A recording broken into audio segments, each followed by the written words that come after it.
I've only ever interviewed Mark Alera directly, like once, when I got invited to their offices because I wrote something a bit scathing about net neutrality. And he wanted to have a word. Yeah, he did. Right. It's fair enough. And then he made quite a good case, I thought, in person about their sort of perspective on how traffic needs to be managed better, because otherwise it's like, I think he used the analogy of like air traffic control. Right. You know, if you just allow it all to go and take care of itself, you end up with a kind of potential disaster. I see. So he wasn't, by the way, he wasn't sort of going into the whole fair contribution thing.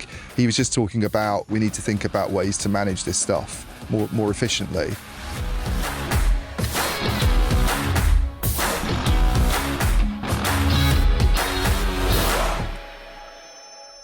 Hello and welcome to another Telecoms.com podcast, a rare one where it's just the two of us, Ian.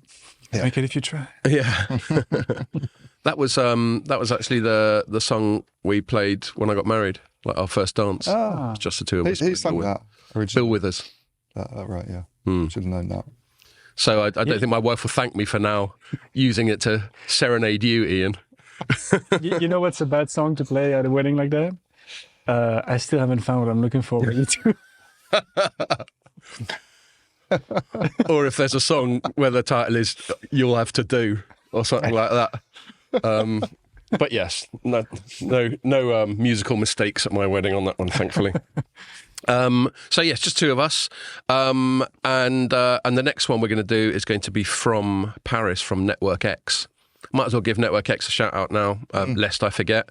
So this is Informa's big telecoms event of the year. Well, one of. I mean, AfricaCom's pretty big as well. It is. And it's in Paris this year, which means that I get to go on Eurostar and not fly, which makes me very happy because I increasingly detest flying. Yeah, I don't like flying either. Whereas Eurostar's all right, isn't it? It's a breeze. I like being on Eurostar. Yeah. It's almost like an adventure. I have taken a Eurostar where it's been delayed by 3 hours. So. Yeah, that's not so good. That's not what you want. Yeah, I might be cursing us by sounding all chirpy about it. Yeah. So anyway, that's going next week. I think it's from Tuesday to Thursday next week, and we're going on Monday. And we'll be doing a pod from there. And in fact, more on our likely guests in a minute. So yes, people should come. You what? People should come is the message. Oh yes, that's right. Yeah. Sorry, I'm a bit incoherent. I'll explain why I'm not my normal sharp best in a second. But yeah, go to the event. It'll be cool. We'll be there. We'll be doing videos and podcasts and generally making a nuisance of ourselves. Yeah. I might not write a similarly scathing take on the opening keynotes as I did at Digital Transformation World. So might not be. I'm just holding my hands up here. Yes, there is. You won't need to, because obviously the keynotes will be brilliant. Will be awesome anyway. But yeah, even us sort of pure journalists, we sometimes inject a tiny bit of pragmatism into our decision making, don't we? But yeah, no, I'm really looking forward to it. So that's Network X next week. Be there or be square. Paris Expo. Paris Expo, which I've never been to before. Is it like an equivalent of like a RAI type of thing or XL? I went to the Paris Motor Show a few years ago with Paul, and it's pretty big. Yeah, it's kind of like the RAI. Is it easy to get into the centre from there, or is it miles away from anywhere? No, it's just on the inside the ring of Paris. Yeah. Okay. Peripherique. Yeah. It's just That's inside. crazy, that road. The Peripherique. Yeah. It's that mad one that goes up and down. It's like a smaller M25. Yeah, but it's like thin lanes and everybody drives like a lunatic. Yeah, there is that. That's French people for you. You shouldn't go to... I tell you what I wouldn't want to do. Have you ever driven around the Arc de Triomphe? That's bad as well. That looks mental. Yeah. It's a roundabout with about 10 lanes. There's no lanes. Yeah. There are no lanes. You just make it up as you go around. I'd have a nervous breakdown. That's a great scene in the last John Wick movie. Oh, is it? Where they have a gunfight on that ring. Which I watched at the weekend. Oh, do they? Wasn't it in European Vacation? Didn't Chevy Chase get stuck on it and he just couldn't get off it? And in the end, he was just going. What was that in the UK? I can't remember whether that was. It might have been. I think it was European Vacation. Roundabouts are brilliant. Okay, they are.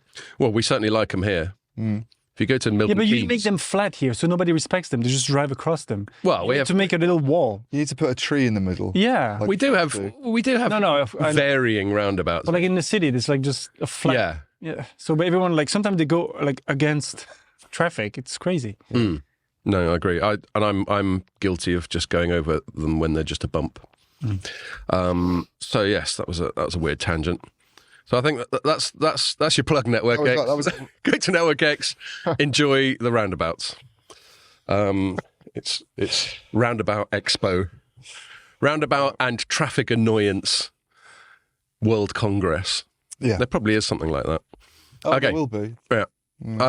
So yes, one of the reasons I'm dribbling, partly because we don't have the discipline of having a guest, so I'm normally a slightly better behaviour. But we were out last night, weren't we, Ian? We were. And we're actually going to talk about this as our first segment as well. EE has announced a sort of a new strategic direction based around an app, but not just like the app that we've got for EE now, where you just use it to manage your accounts. To some extent, although... Isn't it the same app, though? I think so, but it's like on steroids is the new app. So if you go into that app now... Yeah. And I think I had a look last night when I was sitting in the pub with Alex from EE, and it looked different. Okay. But he said it wasn't launched today, so maybe it looks even more different today. I don't know, but I'll have a little look. Anyway, so we're going to get into the details of that because it's an interesting topic. But they had their launch event. It was a bit weird actually. They announced it on Tuesday, didn't they? Tuesday or Wednesday. Tuesday, I think. And we were somehow not on the. Yeah, you're right. It has got a bit more. It's got a bit funky. jazzy. Yeah, it's got a bit more funky. Cool. Yeah, and for some reason we weren't. So our normal contacts for EE in house is Alex Jackman, who you just alluded to. Hi, Alex. And we bumped into him. We were having a little sharpener, and it turned out he was too. Yep. And also shout out to Shahid and Keith from Mobile Networks. We bumped into Shahid there. Keith was a bit fashionably late, but we saw him later on. Mm-hmm. And we were going to wind him up about how this is like the 10th time we've been to Ali Pali in the last month to loads of jollies that he hasn't been invited to. And he said, yeah, he totally would have bitten if we'd done that. But I didn't manage to get it together to wind him up properly. And so, yeah, Alex is our main in-house person, and then agency side is our friends at CC Group, who were out in force last night. So shout out to Rich and Paul and Anais and Katie. Yeah. It's great to see them all. I even remember doing some dad dancing with Rich to Fatboy Slim. So that was their big draw, is Fatboy Slim was there. And yeah, I'm not known for my dancing, and you can probably attest to why I haven't developed a reputation for dancing, having seen me. I don't remember seeing you dance. I remember doing a bit of dad dancing myself with Richard, but I don't remember seeing you. Or maybe I just blocked it out of my memory because it's like so traumatic that I don't want to go there. None of it is ideal. But yeah, we had a really good laugh with CC lot. And anyway, the reason I mention it, other than to give them a shout out and to once more berate them for leading me astray, which is why I'm feeling a little bit incoherent today, is that they weren't in charge of this sort of consumer. This is like a consumer thing. So they're like networks. And so obviously we mainly write about networks rather than, the consumer offerings like new tariffs or whatever. Yeah. And for some reason, neither of us were on like the consumer list earlier on this week. We got invited to this Ali Pali thing, but I think that was because it was Alex. Yeah. But we weren't on the answer. And the first I heard about it was like Kester and Paolo sending analyst comments on it. I was like, hey. The first I heard about it was from Teresa, my colleague. She said, "Are you aware of this thing going on tomorrow?" And I went, "No." "How do you know about it?" So I got in touch with you, and she said, "Well, I think there's an agency that represents Kester now, isn't there?" Yeah. Oh, CCS Insights had an agency for ages. Insights got an agency, and they got in touch with Teresa the day before, saying the news tomorrow we will have. Oh, I see. We'll have Kester on hand if you like, if you want to tap his. So I knew something was coming up, but I didn't know what it was. And I thought it obviously relates to this thing that we're going to Ali Pali for. Yeah. Yeah, it was just weird. I mean, it's not even a moan, shit happens. It was just weird that we weren't on that list. I mean, I don't know if I'd been invited, because it's consumer news, obviously, so it's not like the hardcore network engineering stuff that I like to sort of write about. But at the same time, it is company strategy. So, if things like this make a big difference to the telcos in terms of their sales performance, then that kind of is then relevant to what we do. No, it's just it's just quirky omission. I mean, I think, so I did eventually, I got something today Right. from what I presume is their main consumer agency, Yeah.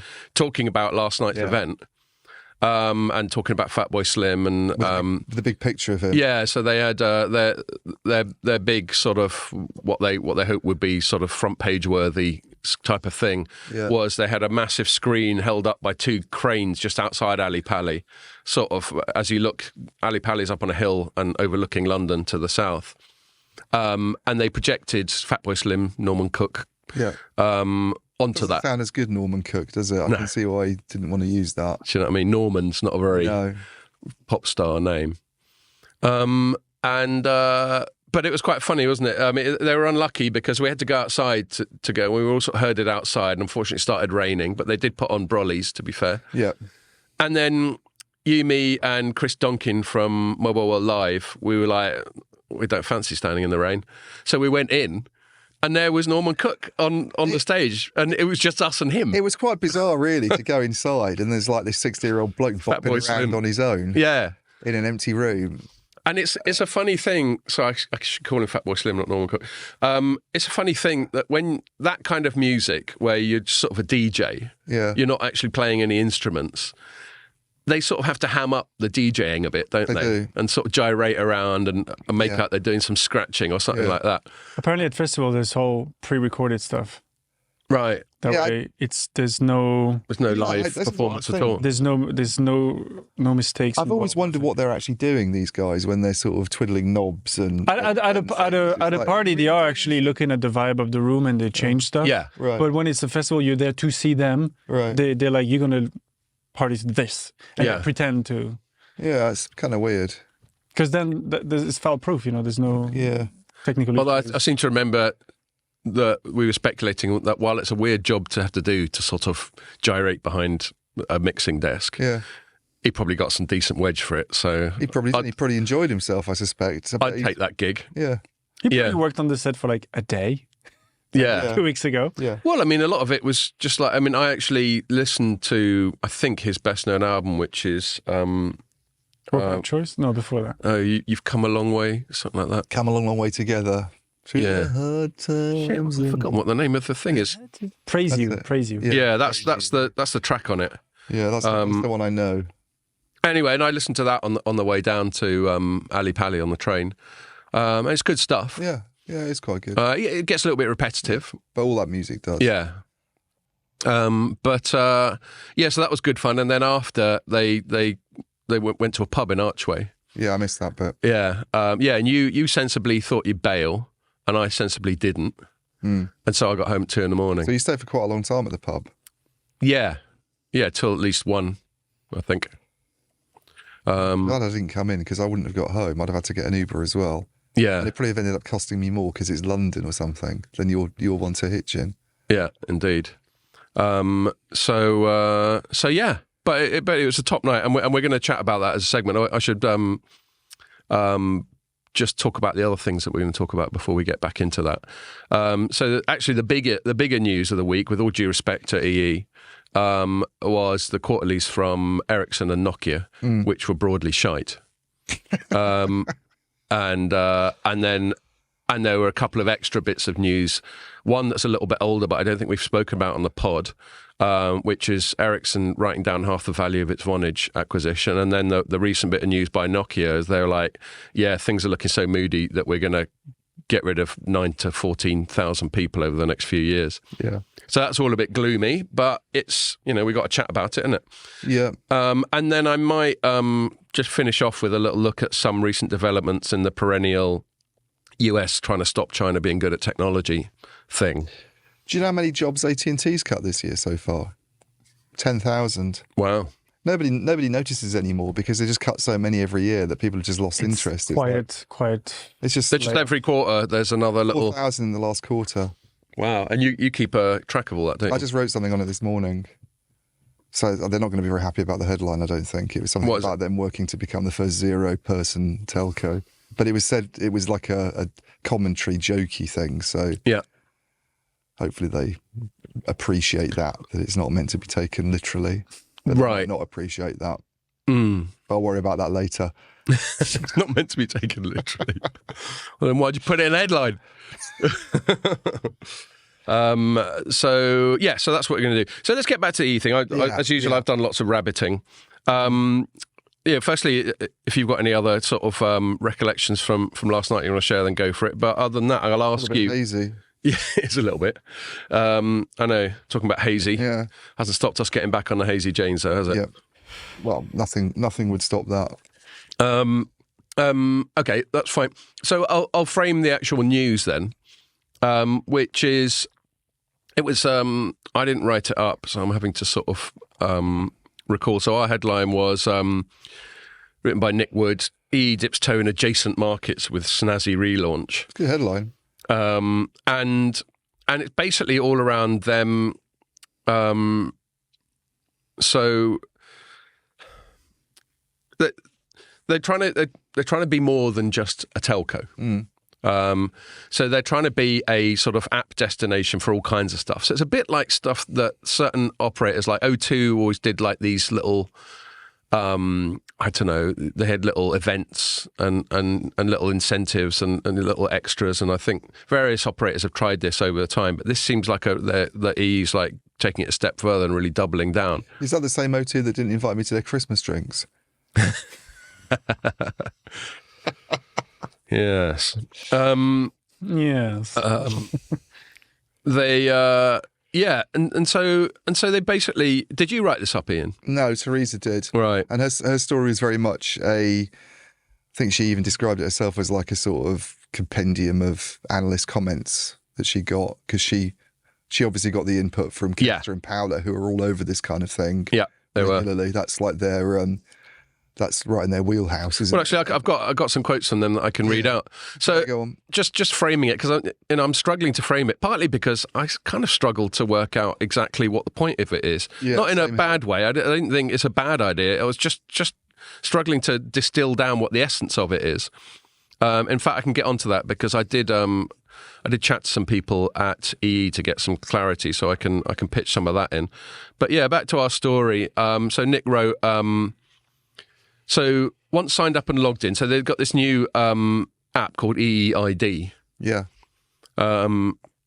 Customers can use their EEID to view their account or manage their subscriptions, a bit like you can now. And he goes, but there's more. They can also shop at EE's new online consumer electronics store or sign up to one or more adjacent services, including insurance and home security, with more to be added in future. Yeah, I mean, you can see why I was struggling to work out exactly what the focus of it is. It does seem a bit haphazard, and I mean, at first I thought this is maybe just them talking about their kind of big brand thing, which was announced a few months ago initially, which is to make EE the main consumer-facing brand, isn't it? Yeah. And with a view to eventually sort of phasing out the BT brand, I think, for anything that they do in the consumer market. I think there's a perception that BT brand's a bit sort of dusty, and it's like associated with old people and Bob Hoskins and old people, not old people. Bob Hoskins. Not the kind of people that you really want to sort of BT. On. It's good to talk, isn't it? Exactly. Yeah, that's what the BT brand is. Yeah, or Maureen Lipman. He's probably going back even consoling her nephew on his shit exams and all that sort of thing. Line phones and all that stuff. Yeah. So I think that and they announced this a few months ago, and I thought this was, I mean, it is partly kind of more of that, more sort of details on that. But at the same time, you know, they've got this App Store thing. You look at the way the FT positioned it, and actually, I want to get to that because that's hilarious. Was EE to start selling BT to start selling free? That is exactly I've got the story up. Look at me actually being organised. So by the journalist is called Yasmin Craigs. I can't even pronounce her. I've met her at a Vodafone press event. She's very nice, and she's been on the FT for a while, I think. But this is her first sort of. Yeah, she's relatively new to this beat. She's new to this beat, and I think that's the first piece she's done. Really, she actually did byline Daniel, that one that we spoke about on the pod before about the Sky Mobile. But I thought it was a really funny headline. I know. So this is literally her headline, and we don't know with the FT whether she wrote it or a sub did it. BT to start selling fridges and coffee machines. And I certainly know that was a Telecoms.com headline. That I think, not an FT headline. And then the first paragraph is BT is to start selling kitchen appliances such as smart fridges, kettles and coffee machines as the telecoms group looks for ways to boost growth and raise the profile of its consumer brand. And here's a bit that I know from chatting to various people last night. They weren't too happy with the quote that they got, that they quoted Mark Alera. So Mark Alera is the chief exec of EE. He was there last night. We bumped into him briefly. And this is a quote that they got from their interview with him, i.e. not his canned quote from the press release. Telcos aren't as relevant. That's got a chafe. People are not thinking about their network provider. Ouch. We're worried about it and we want to do something different. So obviously, I presume Mark didn't mean it to sound as sort of despondent as that. And what he was trying to convey is like, okay, we get it. You know, we've got to upgrade our image and our offering and all that sort of thing. Yeah. So hence the fridges and the kettles. The thing that got slightly lost for me was, I mean, by the way, analysts' reaction to this has been quite varied, but the one that I really liked, he put his comments on LinkedIn, but we took them because it's in the public domain then, and he did send it to me, he sent his LinkedIn post, was James Crawshaw. Uh-huh. This is what James said, and it was very much in response to the FT headline. I see. Or, why not try consumer electronics retailing? That seems like a highly profitable market with limited competition. Not. This has got to rank as the dumbest idea I have seen in telecom ever, and I've seen a few. Ouch. So he obviously wasn't mincing his words there. But when we were out last night and sitting next to Alex, and he was sort of giving his take on it, I think some of the messaging actually got lost in the reporting of it, because he was talking about things like provisioning more services for gaming. Yeah. And that's not something that came across in any of the stuff that I saw, or I mean, maybe I just didn't look at it closely enough because I didn't cover it. But I mean, that to me is more what a telco should be trying to do is that's almost getting into this network APIs area and apps and latency, isn't it, really? So so I've got a little bit more detail on what you were just referring to. Yeah. So a launch of a thing called Game Mode through the EE Smart Hub. So this will be on the fixed line on the Wi-Fi side, allowing customers to prioritise gaming traffic in the home. Stressing that it's the customer prioritising it and not EE before people start freaking out about net neutrality and all that sort of thing. And so it's things like that. And there'll be another tweak that you can do to improve things like lag or latency or whatever. And those things you can. I mean, we've spoken about them before because I remember I think Ericsson demoing this at Mobile World Congress, and it still felt like a bit of a reach. Like how much demand is there? But at least, you know, you can see that's a telecoms-y thing. And if it all hinges on how good the app is to me. I'm aware of anybody actually trying to market something like that. Because there's been a lot of talk about this. But this is an area where we should have been invited, and where there was obviously not been enough focus on how are they doing that. I think there's a thing coming up that Alex did mention in a few weeks' time, potentially, right, where it sounds like they might be wanting to talk about this kind of stuff a little bit more.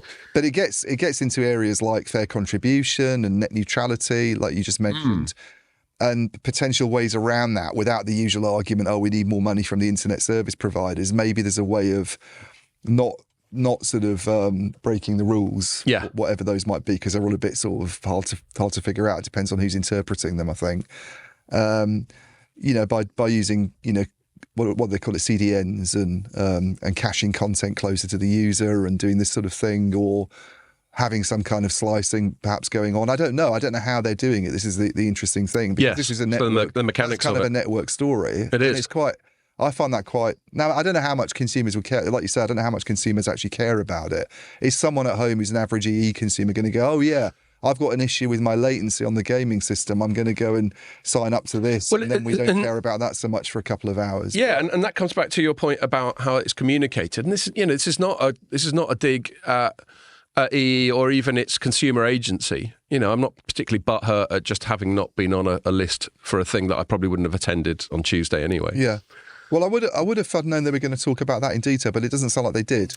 Well, so this is what I'm leading up to. I just think I get the impression that there's the bit we're really familiar with, Alex, CC Group, all that sort of thing, and then there's a consumer bit, and I just wonder, how holistic it all is. Yeah. Because you kind of get the impression that the consumer side is very distinct from the network side, and maybe that's not such a great idea. I mean, what do I know? I don't know. I mean, I've only ever interviewed Mark Alera directly like once when I got invited to their offices because I wrote something a bit scathing about net neutrality. And he wanted to have a word. Yeah, he did. Right. It's fair enough. And then he made quite a good case, I thought, in person about their sort of perspective on how traffic needs to be managed better, because otherwise it's like, I think he used the analogy of like air traffic control. Right. You know, if you just allow it all to go and take care of itself, you end up with a kind of potential disaster. I see. So he wasn't, by the way, he wasn't sort of going into the whole fair contribution thing. He was just talking about, we need to think about ways to manage this stuff more efficiently. And then I wrote something afterwards based on that interview, which I thought was quite a fair reflection of what he was saying, and wasn't one of my more opinionated things on, you know, I don't think the fair contribution argument really holds up because they weren't discussing that. But he's obviously very aware of the network stuff. I mean, you have to be at that level of the company, clearly. You have to sort of, you know, understand what's going on in the plumbing as well. He was the head of EE before they acquired it, wasn't he? Yeah. So,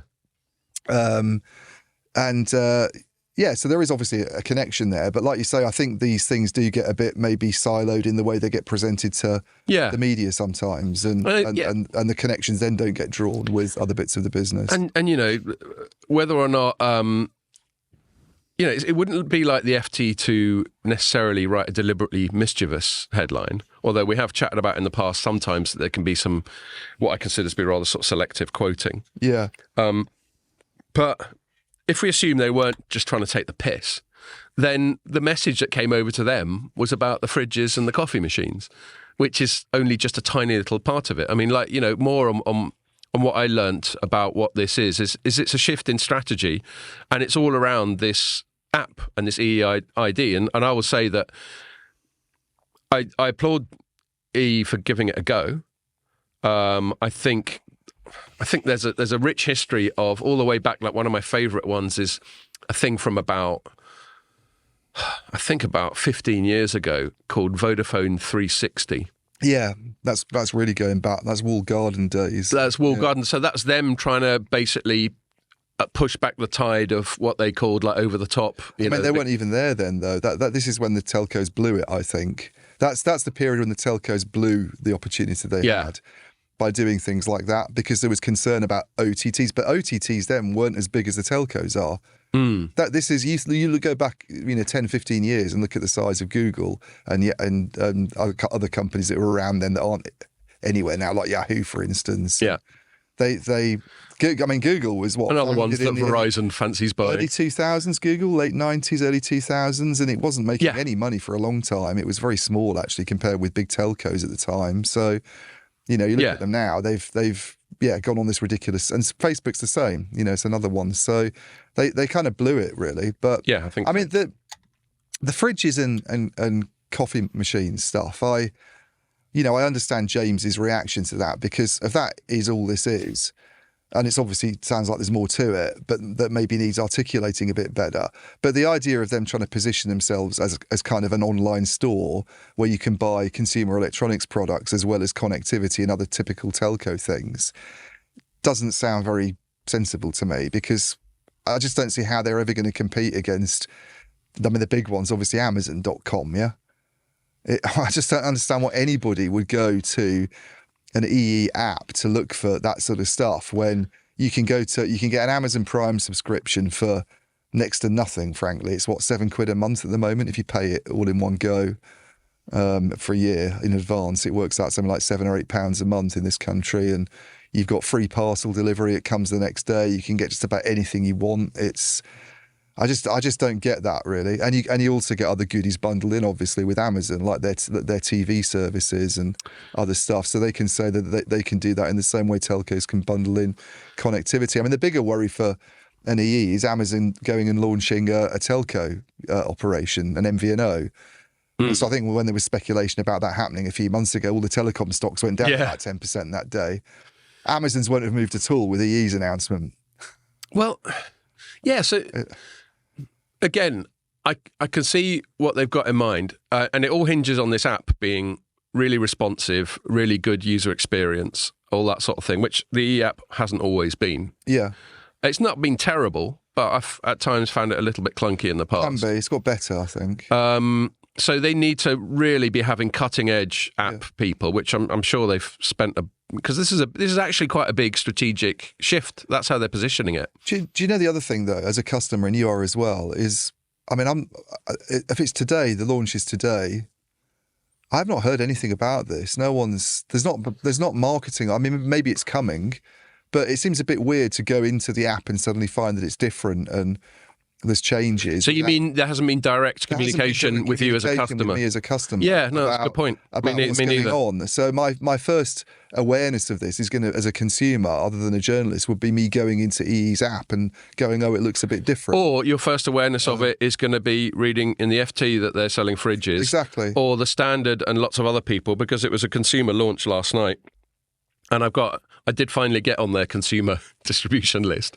The thing today, did you?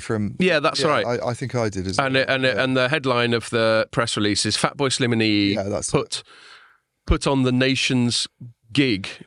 Don't understand that. Put on the nation's gig, featuring Brits from across the country. I don't understand that at all. Anyway, but yeah, and they were just going big on Fatboy Slim and that. Do a play on gig and gigabytes, but it's not. Maybe that worked. I guess that's it. That's a forced. Bit of a forced punning thing. It is a bit. Sounds like we're being really horrible to them. I'm just, honestly, this is just my stream of consciousness reaction to what I'm seeing. I don't think we're being horrible in our assessment of them here. I mean, no. I applaud them for trying to do something different, for sure, because, and I'm really interested to try and learn more about this stuff that Alex is talking about with the gaming and being able to apportion a service, and sort of have a dedicated kind of guarantee that you wouldn't get at other times. But I don't know how it's being done or what regulatory issues they might have had trying to push that through, if any. And there's a lot to be found out, I think, about that and written on it yet. Which presumably will come out over the next few weeks. Yeah, and I'm just trying to picture. Because apparently this app, this EEID, you don't even need to be a subscriber. So they're trying to make it a sort of general e-commerce type of destination. And that's the bit I don't get. Yeah. I don't get them. Feels very ambitious. Trying to be an e-commerce player in a world of huge e-commerce players with vast resources that are linked in everywhere and that now use drones to drop things off to people's houses and do it in a day and don't charge you delivery. I just don't get it. I don't get how EE's going to compete in that world, I'm afraid. Yeah, but, and I guess I'll say... And Amazon doesn't make any money, by the way. This is the other thing. Where does all of Amazon's money come from? Profits, I mean. AWS. Yeah, it doesn't make any money from all the retail stuff it does. It's a horrible market to be in. Well, it's very low margin, that's for sure. Yeah. And increasingly low margin thanks to companies like Amazon. Yeah. I can't imagine that their business model is... oh, look at the nice profit we're going to make from flogging fridges. Yes. I think the fridges that the FT sort of latched onto are... Because it sounds funny. Yeah, because it did make for a hilarious headline, although I don't think EE found it so hilarious. No.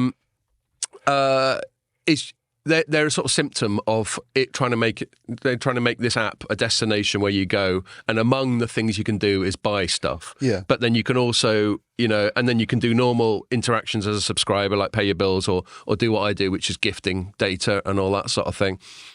And then there's this stuff that's piqued your interest the most, where you can actually tweak your service. Yeah. And the most obvious example of that being to optimize it for gaming. I mean, I like things like that to go further. We had when we had Jennifer Kyriakakis on from Matrix Software, isn't it? Not from the Matrix. Not from the Matrix, yeah. But when she was on, she was talking about, this is something that can be enabled, I guess, by the kind of software system she's pushing. But this ability to... your son's on the bus for one day and he's travelling somewhere that afternoon, maybe he's on a long coach journey, and you can adapt his tariff to give him more gigabytes that day, and give him a low latency connection or something, and then the next day it reverts to normal and your bill dynamically adjusts to reflect that. That I think sounds quite... if it's pitched in the right way, that's the sort of thing I think that could interest consumers. You've got to get the marketing right around it.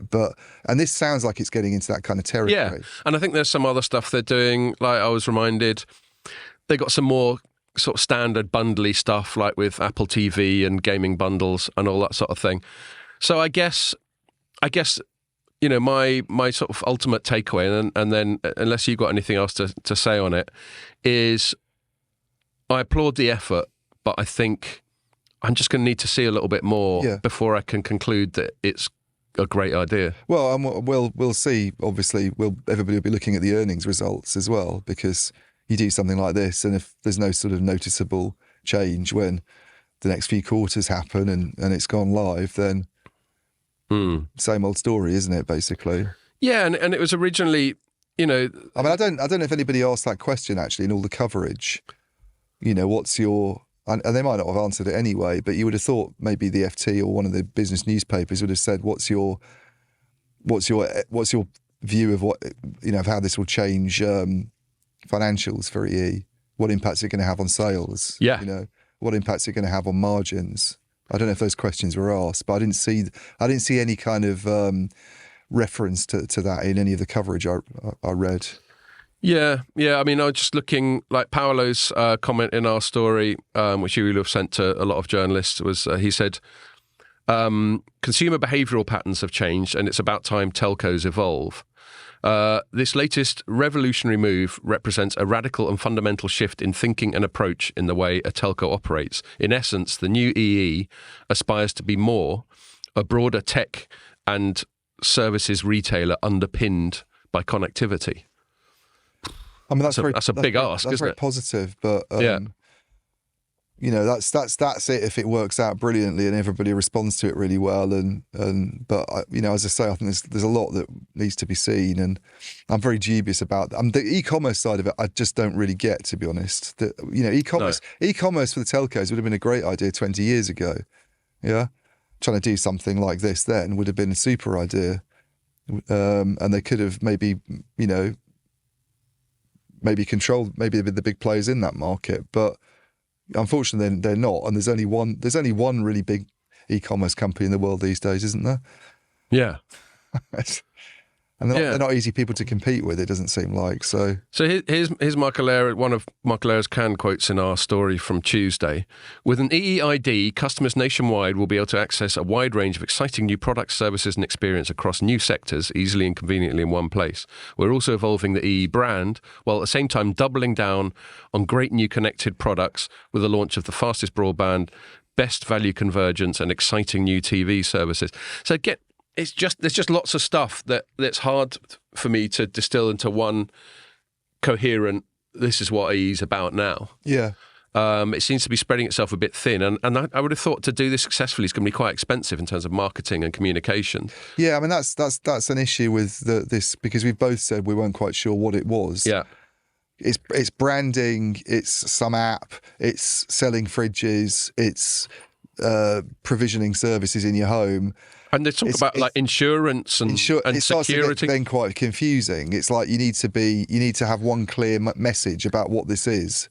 And it's interesting because Mark Allera, if I remember rightly, his roots are marketing. Well, he seems like somebody who comes from a marketing background, doesn't he? To meet him and speak to him, he's got that kind of manner about him. Yeah. Unlike, he doesn't seem like a techie nerd. He's not that kind of character. Yeah. You know, he's... What are you trying to say about Howard Watson? Howard's great, but he's obviously someone very much in the roots of, you know, in the weeds of how how things plug together. And okay, well, that's that. So, but thanks a lot, by the way, for a great night out.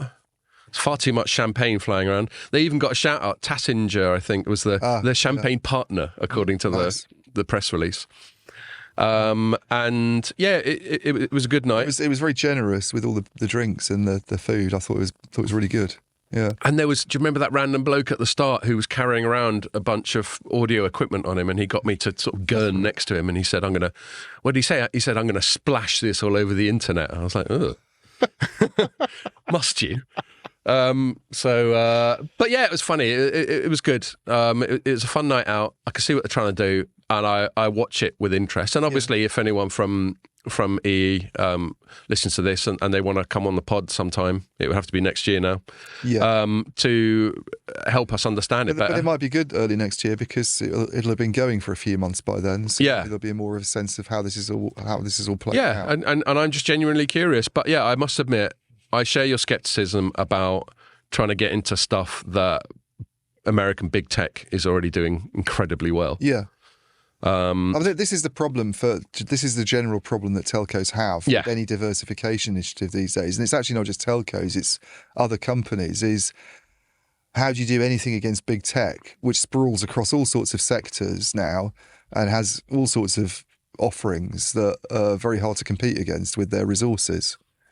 And that's a real worry, I think, for the world economy in a way, because I don't think it's ideal to have... This isn't like going back to the days of Standard Oil, when they got broken up under the, going back to that sort of era, 1920s, wasn't it? Originally, they all got cut up into...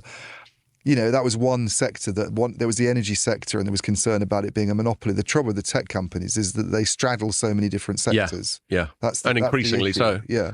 Increasingly so, like we've spoken about in a recent pod, I'm sure. In fact, perhaps it was the one with Jennifer talking about how, we've got these three dominant public cloud providers, and now they're the people who own the AI large language models as well. Yeah. In fact, there was an interesting thing. We didn't end up writing it up, but I think Stanford University has come up with a underlying model transparency index. Okay. And the thing is, things like I haven't seen that. Things like GPT-4, which is OpenAI, which is the Chat GPT. The actual underlying model. In fact, you're talking about James Crawshaw. He was the person when they did that presentation upstairs that opened my eyes to some of this stuff. Of where they source it from. Yeah. But we don't know a lot of where they source it from. Yeah. There's not that much transparency. There's some that are more transparent. I think the one that Facebook backs called Llama is more transparent. Well, it's open source, but I think even with that, open source is one of those expressions that gets thrown around. Yeah. Because it makes it out to be nice and cuddly and groovy, and everybody can use it. And it's free. It's not free. It's it's paid for in a different way. Red Hat's an open source company. Mm-hmm. All their software is open source apparently. That doesn't mean they don't charge any money for what they're doing. Far from it. So it just works, and it's a different model. But open source, I think, throws up almost more concerns than the proprietary stuff in some ways, because you've got numerous people getting involved potentially. You've got more. Yeah. There's one argument that more people being involved, more eyes on what's happening, is a good guard against security threats and all this stuff. But then there's the opposite argument: is more people being involved, anybody can come along and mess with it. So it's where you stand on that. A bit like Wikipedia. Like a lot of Wikipedia is brilliant for things like history and stuff. But if it's something more contemporary and political, that's a really good example. You just get all kinds of bias. That's a perfect analogy. It's like Wikipedia, basically. It's the software version of Wikipedia, isn't it? And you go into Wikipedia, and people usually iron out problems. If someone says John McEnroe died yesterday, right, it'll be dealt with self-correct pretty quickly. Yeah. But you do see things sometimes that aren't right, and I don't know. But I'm not saying that I'm opposed to it, but I think there's just as many concerns about open source as there is about proprietary stuff. They're just different types of concern. Totally. So in summary on that E thing, I applaud them for giving it a go. I don't know. I just at this current stage, I just don't fancy their chances. Yeah. And that's not out of any intrinsic failing of theirs, although I think the offering could be more coherent at this initial stage. It's been tried so many times. What it might do is it might help with kind of customer engagement. If this app's particularly, I haven't looked at it properly yet, but if this app has some features in that are better than you normally get in telco customer facing apps, it might make you want to sort of, I don't know, dabble in things that you didn't in the past that you can get from EE. It might improve loyalty. It might help with things like churn. I think that's more likely to have an effect there than have people actually spending money on things that they would otherwise go to Amazon to buy. Well, the underlying point, the point has always been when we talk about telcos being something other than a dumb pipe, has been that they have this... Dean doesn't like that expression. No, Dean. Sorry, Dean. That they have this this billing relationship, like at the start of this press release, and I think this was at the start of the press release from Tuesday. It says EE, the UK's largest subscription business. Right. Now, I don't know how that's measured, what defines a subscription business, but the point they're trying to make is they have a fuckload of subscribers. Mm-hmm. And right now, those subscribers only really buy one thing off them. Yeah. Why can't those subscribers buy more stuff? And that's always been the how to diversify and how to increase ARPU. All that stuff has always been, look, you've already got this commercial relationship with these people. How can you sell them more stuff? Yeah. I mean, the problem is that the largest subscription businesses, of course, aren't EE. They're just not UK ones. Yeah. But they're in the UK and active in the UK. Everybody's got a Netflix subscription. Everybody's got an Amazon subscription. Everybody uses Google for cloud. Everybody uses, those Facebook. Everybody uses Twitter. Those are the big sort of. You don't pay for some of those, I know, but. I've just seen another little bullet on that press release. It goes, the event took place. This is the last night thing. The event took place to mark a new era for EE as it begins its journey to become the most personal and customer-focused technology brand in the UK. And so there's all that as well. And another thing I'm finding it hard to make the leap of faith of is this thing where they seem to also hope that people who aren't subscribers to EE will nonetheless download the app. Yeah, I just because it's possible, but I think that's where brute marketing spend is going to come in. Why the fuck would you do it? I don't get that bit of it. That's the bit I don't get, because if you are, then what is it you're getting that you're? Yeah, that's when are they expecting people just to go to it for an e-commerce purchase like a kettle or a fridge? Seriously, instead of Amazon. Yeah, I don't see that happening. I might see. Okay, if I'm going to be really generous, I might see myself if I went into it and saw they're selling something like, say, a pair of headphones, which are the sort of things you might buy from a telco because it's kind of linked to your phone. And maybe it's much, much cheaper than I can get them on Amazon. Maybe it's discounted, or maybe they bundle it with something. There's a deal, they bundle it with something. There's some kind of gigabyte thing they do. Yeah, great. But to go and just buy like a novel or... or a pair of jeans or whatever. I don't. I'm never going to go to EE to buy those things. Well, indeed. So I really look forward to seeing how it plays out, and I would genuinely be interested at some stage to chat to Mark or whoever. Yeah. And just get this vision. On this, wouldn't it? Brilliant. I reckon he'd be good on the pod. Come on, let's get Mark on. And just get it fleshed out a little bit. Yeah. So good luck, basically. Yeah. But I mean that like sincerely, not just dismissively. Look, we need. I'm perceived to be a grumpy git who never very overly skeptical stories, maybe. but we are in this industry, and if it doesn't do well, then at the end of the day, we're going to have to go and work for Rubber and Plastics magazine. Actually, that's a really good segue to shout out doom and gloom about our sector. Yes, I know some other trade press. There's so much niche trade. Well, I mean that's Informer's day job. It's just covering sort of business niches, isn't it? But yeah, that's quite a handy segue onto the next bit where we're talking about are we still going to have a job? Because it's fairly fucking gloomy stuff from Ericsson and Nokia this week. I'll just quickly touch on both things and then hand it over to you for some commentary. So I'll start with Ericsson because that was earlier on in the week. My headline was Ericsson insists strategy is still on track after another difficult quarter. Their sales were down 10% year on year. Is that the reported drop, or did they do a currency one? That is organic and FX adjusted sales, adjusted for adjustments, as I say. Yeah. And so sales were down. I mean, the biggest problem for Ericsson and Nokia has been the North American mobile market, where apparently, Verizon, AT&T, T-Mobile are just although not it's spending. pretty crap in other markets, according to it's not great. Nokia, because Nokia, you get a sense of how other equipment they're obviously have a much broader portfolio because they're in fixed and core and well, not core. Ericsson's in the mobile core, obviously, but fixed and IP and optical and all that stuff. And that's doing badly as well. I mean, that was like a big growth driver for Nokia last year. That fibre boom that was going on, it just seems to be over. It looks like. Well, yeah. I mean, just quickly going on to the Nokia one now, since you bring it up, I tend to take screenshots of their analyst presentation slides and put them in my stories, and I got one which was operating profit by business group, but this is a proxy for other metrics. And mobile networks was down a lot, but network infrastructure was down a fair bit. In fact, I've got the 18% quote 18% or something in sales. About the operating profit. I can't remember, but I've got the quote from Pekka Lundmark, and you actually interviewed him, didn't you?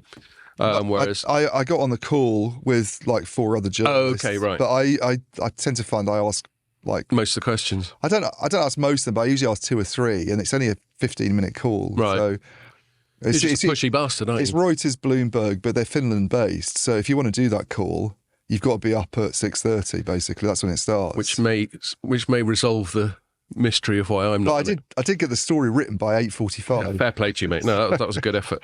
And so I'm not as industrious as you, and I just use his like canned quotes from the press release. And he goes, network infrastructure declined 14%, and that network infrastructure is the fixed bit, basically. Yeah. Declined 14% due to weaker spending impacting IP networks, while fixed networks, so 2 components of network infrastructure, IP networks and fixed network. What's the difference? Well, there's IP and optical, which are more used on the transport side. Okay. The fixed bits like fibre to the home and stuff like more that. broadbandy stuff. Yeah. Okay. While fixed networks was impacted by the same challenge combined with customer inventory digestion, whatever the hell that is. Using up your stock, I think, is what you mean. So anyway, so that was Nokia. But getting it back to Ericsson just quickly, So their basic numbers were a bit gloomy, but the real headline part of that announcement, which was actually announced, what was it, late last week, but I don't think we chatted about it, probably because we had Will. I've had really good feedback about last week's pod with Will, by the way. Yeah. I think, so we didn't chat about it just because we weren't being too in the weeds telecoms-y, because Will's an economist, not a telecoms geek. But they've written down basically more or less half the value of the acquisition of Vonage, which was their big, record-breaking, biggest ever acquisition. We've spoken about it loads on the pod. We're a bit like, not sure. I understand their points. It reminds me a little bit of our speculation about the EE thing right now. We can see where they're coming from, but anyway.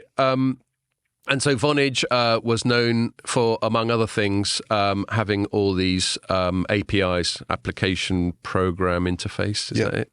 That's it. In other words, bits of software that enable one area of technology to interact with another area of technology. It's joinery. Yeah. It's sort of sticks them together. Yeah. And the grand plan is that these APIs will enable a thing called network exposure, which basically means that other people, like random other industries, whatever, developers from wherever can now code in order to be able to basically hack into the network and get something bespoke out of it. Yeah, exactly. And so that's fine. We get that, and we get, we've always gone on about how we're not really sure what the point of 5G is and monetization is struggling. Well, that's Ericsson going, well, this is the fucking point of 5G, and this is how we're going to monetize it. So you got to back their strategic vision, at least. Not back it, but back that they have a strategic vision. Yeah. But then, they just wrote down half the value a year after completing it. Yeah. And there was talk of macroeconomic headwinds and this, that, and the other. But I mean, they were very keen on the call to Boya Ekholm on the earnings call. Was very keen to sort of talk about that right down in the context of not only macroeconomic headwinds, but also what's happening to Vonage's competitors affecting the valuation of Vonage. Right. Like, not necessarily Vonage's competitors, although they might be, but other APIs companies. Right. Like Twilio and Cinch. There's a kind of a spillover effect if they have a drop in valuation. And they do that. Yeah, they have had. And I haven't looked into the reasons why Cinch, for instance, or Twilio. I think it's mainly Cinch. Okay. But yeah, that they've had some issues in terms of like volatility in market. But he said that's one reason, and he said another reason is the legacy business, some of the challenges in the legacy business. By the way, Vonage's revenues are up massively. Yeah. They were up like 44% or something. Maybe it wasn't quite that much, but they were up really, like year over year is a big growth. But they're not very big in the context of Ericsson. They're 6% of revenues or 7% of revenues. And the point isn't just their standalone revenue generation anyway. They're supposed to augment the whole company. But the whole thing, his point was the network API stuff, which is why we bought them, hasn't started yet. So the write down that you've seen is we had to do that because of legacy macroeconomics, what's going on in the market, basically in the stock market. But the network API's vision still holds. And yes. And they actually spent a lot of their presentation re-emphasising that point. They almost did they did an earnings call where he normally talks about what's going on the network side, and he talks a little bit about the financials. And Echo basically just gave a speech about Vonage and why it makes sense. It was just a repitch of the whole Vonage rationale. I get this is the thing. It's like it's almost like the EE thing. Yeah, I applaud Ericsson for trying to. They've got a real problem, Ericsson and Nokia, and I think Ericsson's been a lot more upfront about this actually than Nokia has. That if telcos are in a flat market, if it's just going to be like that, or even declining a bit because of competition and.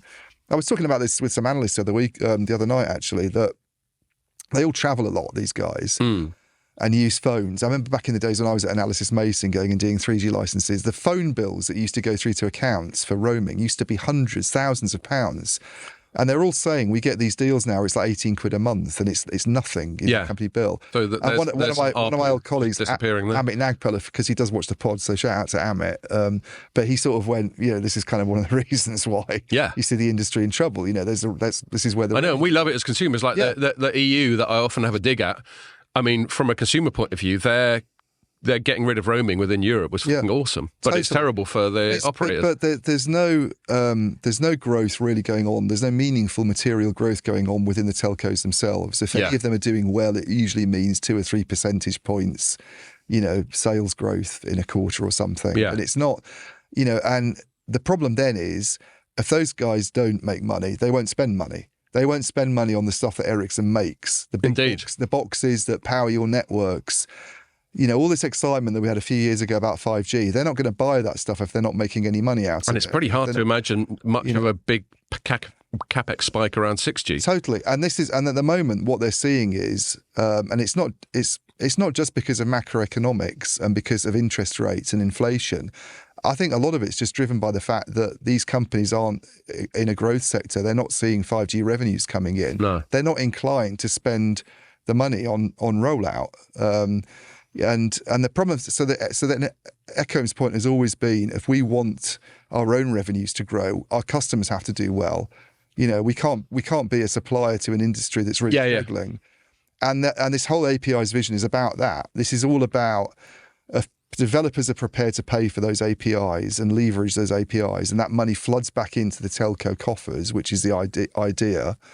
Then and then the other part of the idea is to massively expand the total available market in general by having various industries buying telecom services that they wouldn't have before because they can access it via these APIs. So you've got the money for developers actually paying a little bit of money to use the APIs. You've got extra money from new businesses getting involved. It would conceivably create new enterprise markets that don't exist at the moment. Yeah.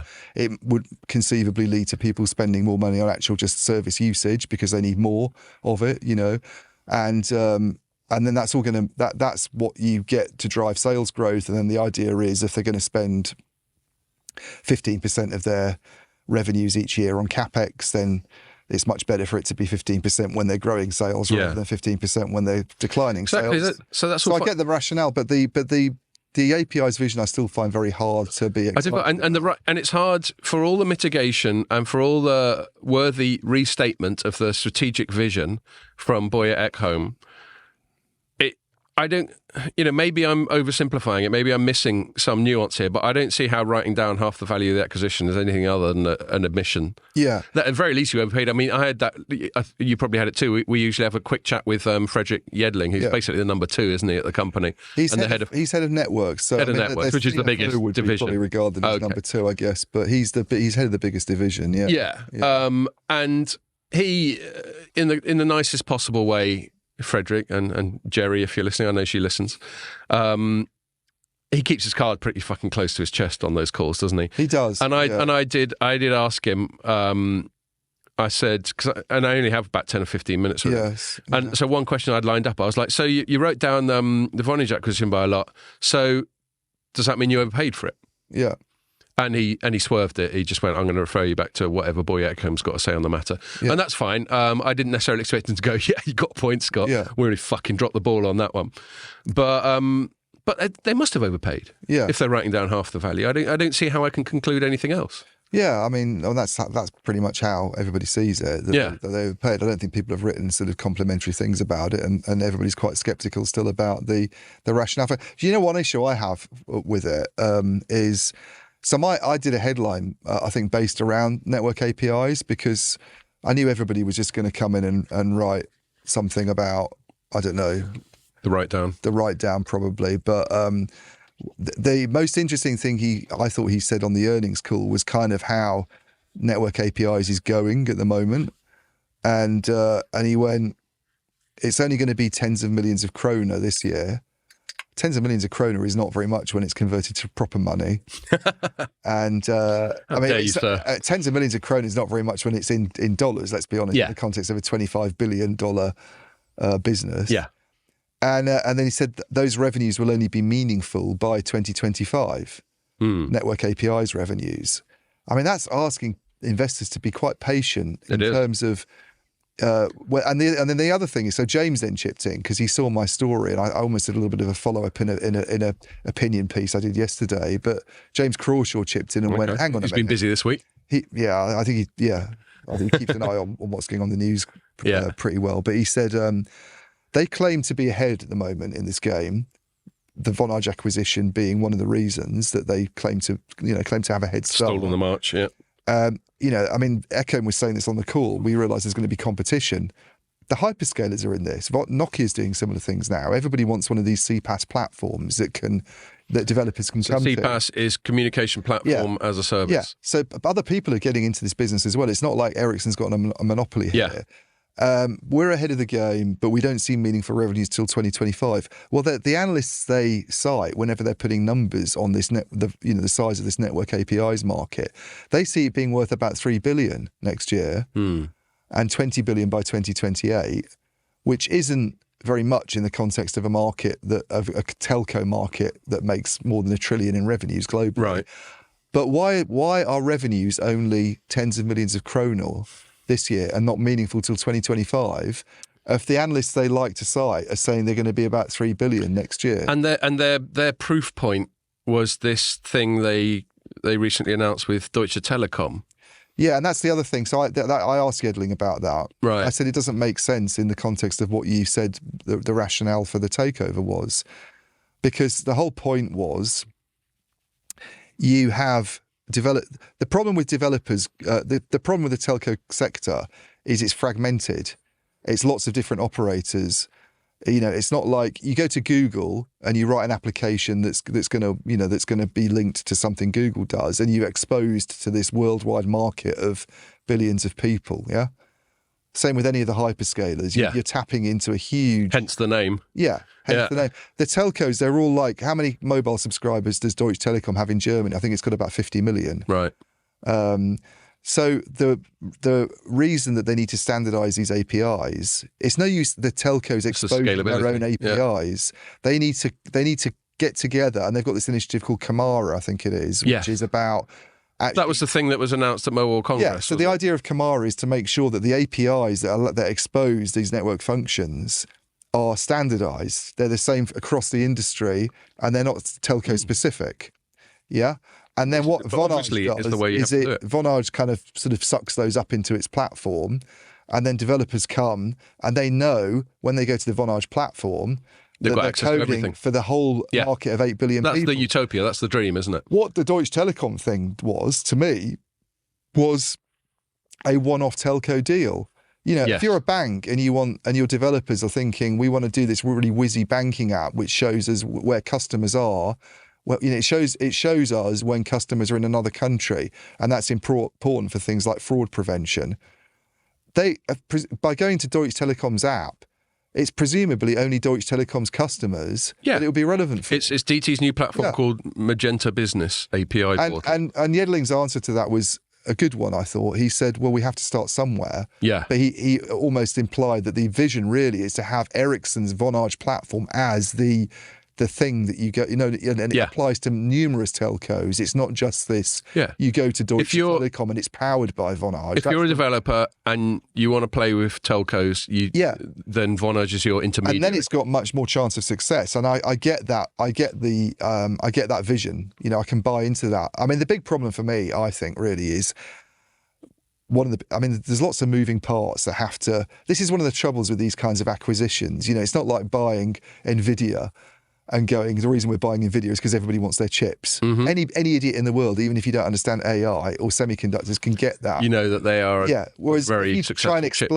if you try to explain to Cathy or I try to explain to Magda the rationale for the Vonage takeover, it's very, very complicated. It's like, well, this needs to happen, then that needs to happen, then money goes here, then they spend more on network products. Yeah, it's she'd really be dialing 1-800 divorce lawyer before I'd finish speaking. And the other problem with it is, I know for a fact, because I've spoken to telco executives about this, that even some of the telco executives don't agree that developers will see a huge amount of value in these APIs and the features that you can get access to.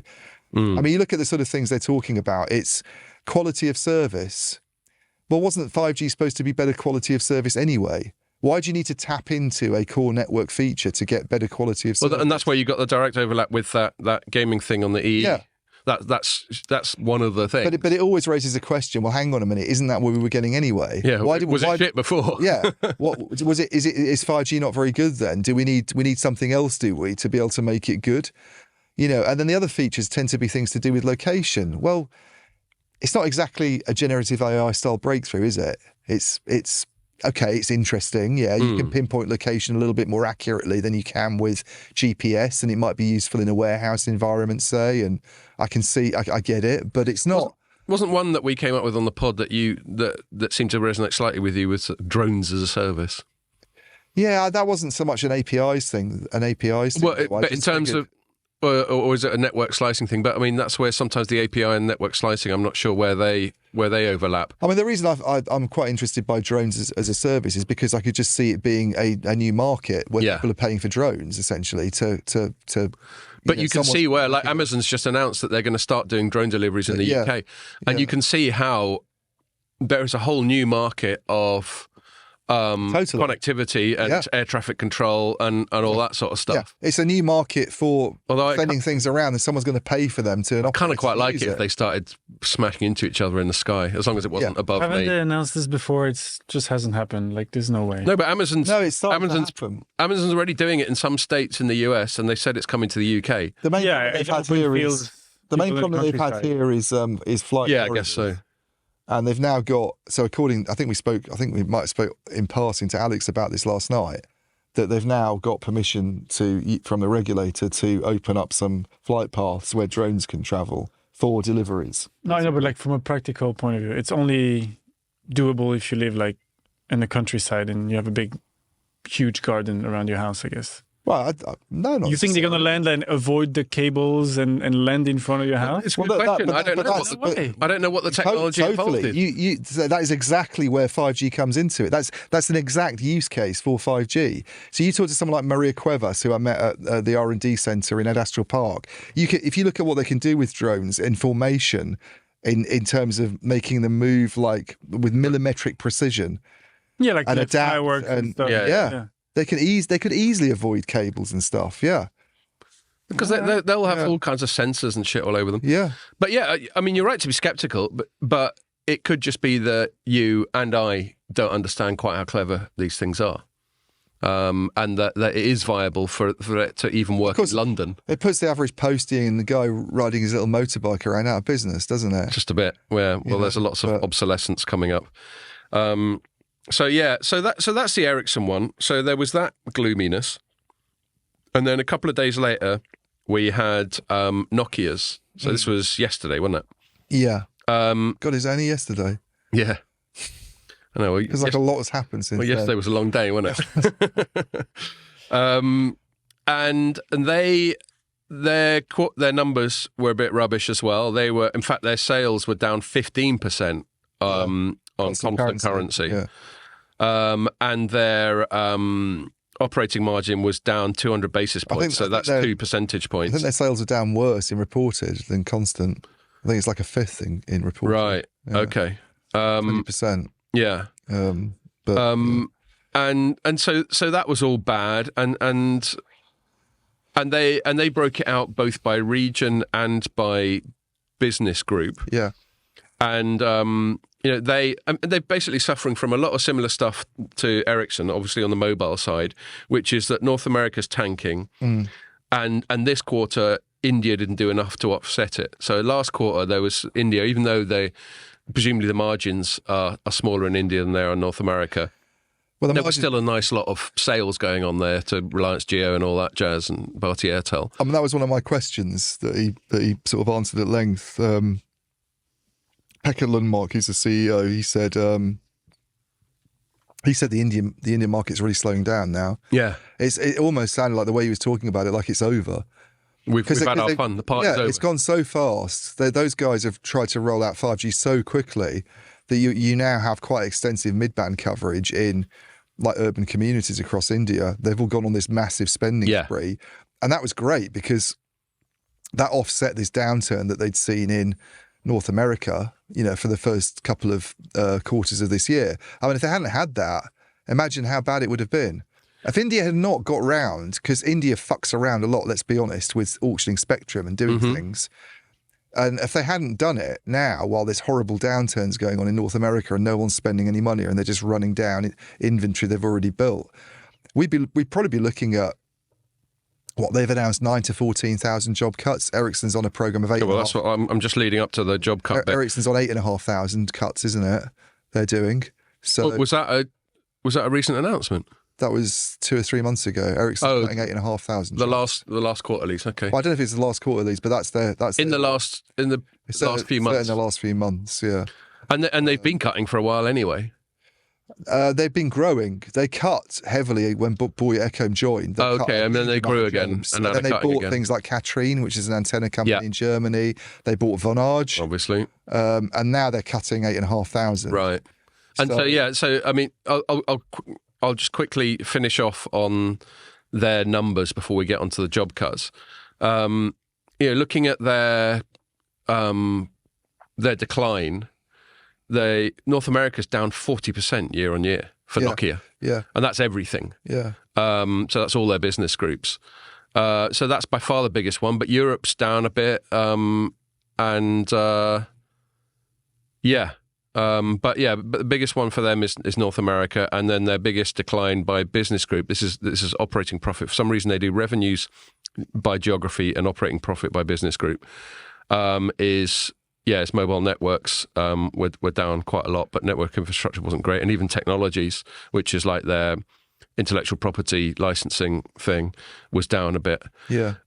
So that was tough, and that's never really been that technology's relatively fringe. It's funny that they talk up their technologies licensing bits quite a lot, and there's often quite a bit of analyst interest in them because I think they're seen as potential money-making units where. And this is Nokia of old. I mean, some of this will be IP to do with phones, won't it? Yeah, totally. But neither of them ever really seems to make, and they're very profitable units because you don't have all those heavy costs. Just pure profit almost. But apart there's from never lawyers. anything. It never really seems to go to be that significant to me, and yet there's this expectation they could be much bigger than they are. But it seems to be a bit of a disappointment. I mean, to the best of my knowledge, none of the biggest companies in the world are primarily sort of patent licensing. I mean, even like ARM, which is one of the best known licensing companies, is not that big in terms It's of not revenue big. and No, profit it's not. compared to the No, biggest it's not. companies. Anyway, so that was all that. Qualcomm And then may be the exception. Qualcomm, yeah, but Qualcomm, yes, that's true. And they've got a certain novel business model, which people like Apple are always trying to take them to court about. Yeah. But they do sell a lot of actual They stuff. do. I know they sell chips, but they make a huge amount from royalties, don't they? Yeah, they do. Compared with They other do. people. No, they've from got what I've heard. they've got some clever shit going on there. Yeah. That's every bit of legal stress it's been under, and it's been under a lot. Yeah. It's sort of come through. It goes all the way back to like, them owning like CDMA or something back in the day. Yeah. They used to call it the Qualcomm tax. But what I think's interesting, what leads up to these job cuts, was a slide that I got, which was the total available market (TAM) slide, and their adjustments versus their previous TAM assumptions. So the network infrastructure side, they'd previously assumed was going to grow by 1% year on year. Now they think it's going to shrink by 1%. Yeah. The mobile one was the massive. Mobile networks, they previously thought was going to shrink by 2%. Now they think it's going to shrink by 9%. Yeah. And so it's quite rational when they see that basically all their core markets, and they think, and even cloud is not growing by 3%, but by 2% by their assumptions. And worth noting also that mobile is their biggest business unit.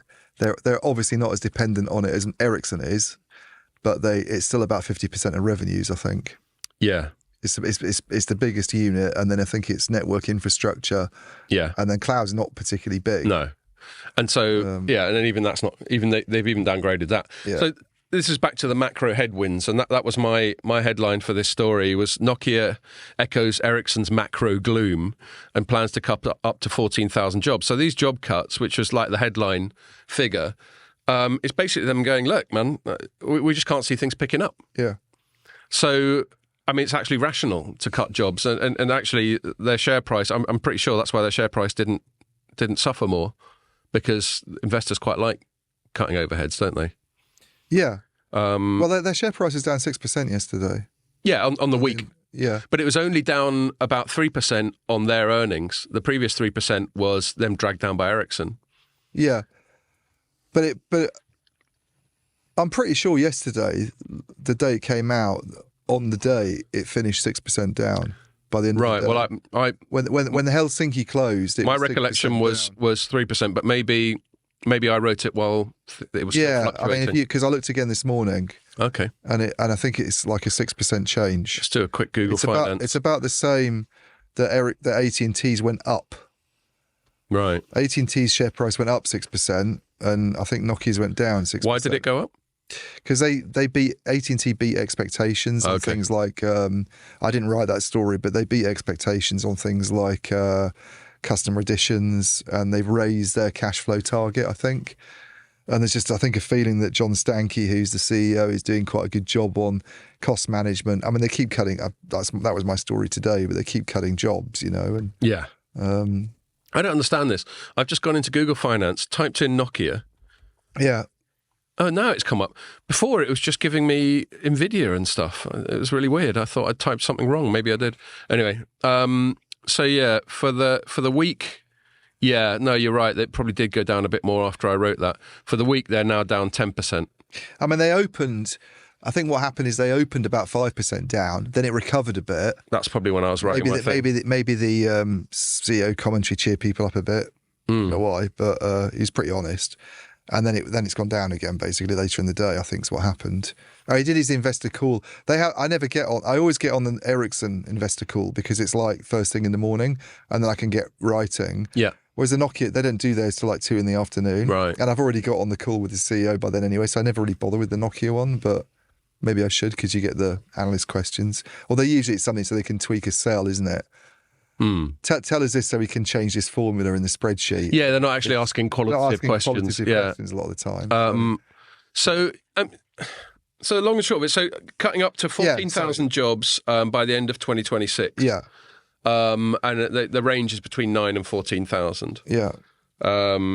Actually, if you're listening, fingers crossed for you, my old colleague Wei, who works at Nokia now. Hopefully he won't be affected by it. And just the net of both of those things is just a bit fucking gloomy, isn't it? Yeah. Because It's not. Look up across them and Ericsson, it's 22,500 jobs potentially. So jobs, obviously that, but I'm talking even broader across the sector, across all of telecoms. What they're basically both saying is lots of headwinds and not much. I mean, and another thing Ericsson did is they've got this margin target of like 15 to 18%, and they were going to do it by the end of this year. Now they're clearly not going to hit it, and they've stopped even saying when they're going to do it by. They just say they're going to give it a go. And here's the other gloomy thing is that I think there was some hope among some analysts who I won't mention that next year there was going to be this message, things are going to be much better next year, but they're not even guiding for next year now. Exactly, that's what I was leading up to. Yeah, it's like, and so basically everyone's saying we've got no fucking idea what the next 12 months is going to be like. Yeah. And obviously that's a bit uncomfortable for everyone. Uncertainty. With uncertainty comes a reluctance to invest and becomes this self-perpetuating sort of depression cycle of everyone just keeping their money under the mattress and waiting for things to perk up. Yeah.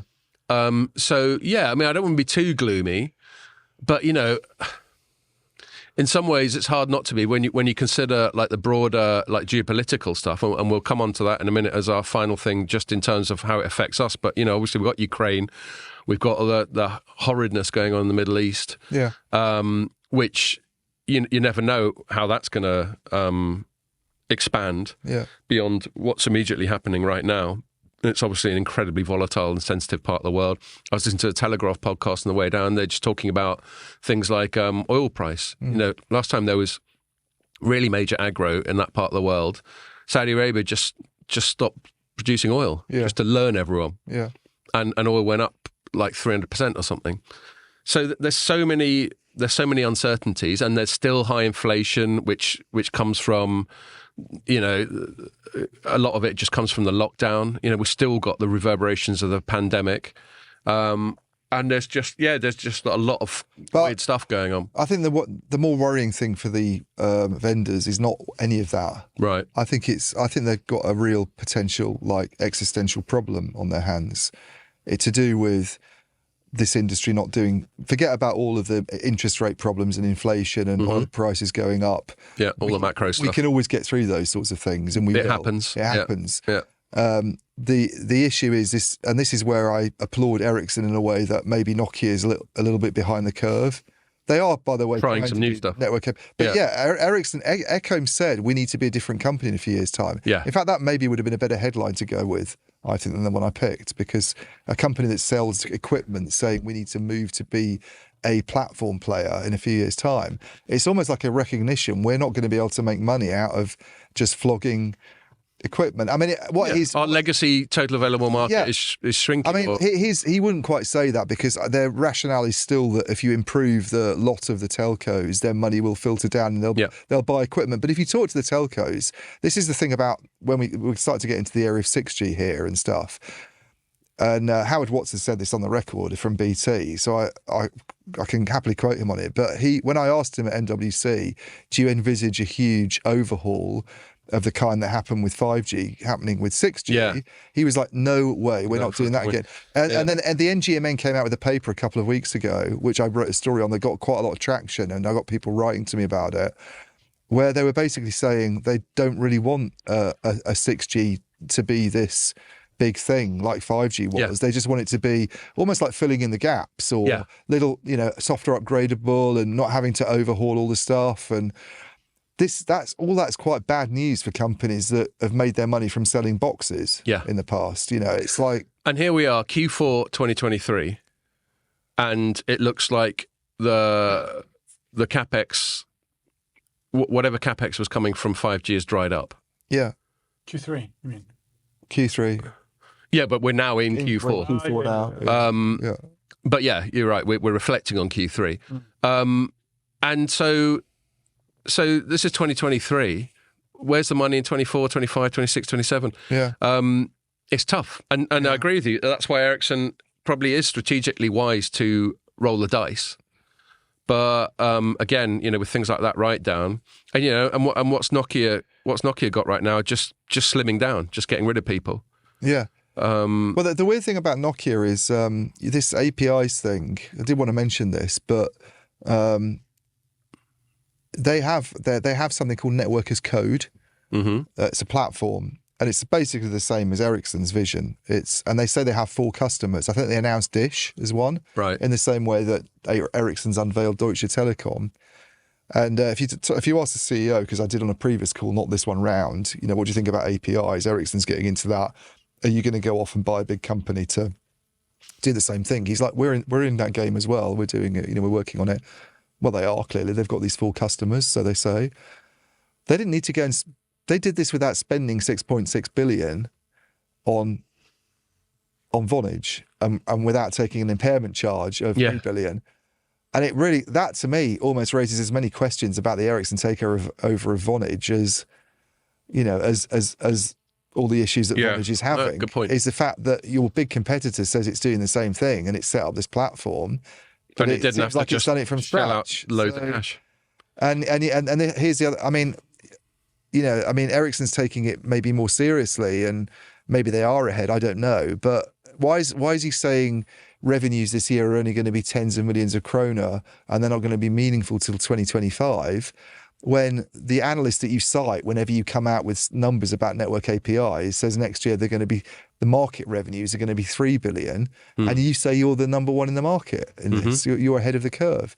Something doesn't add up there. If someone gets the chance to interview Boye Ekholm, and this is maybe too in the weeds for an average business journalist, but they should ask him that question. I mean, I've only interviewed him once and didn't get offered the chance again, but that would be a that'd be a good question for him, though.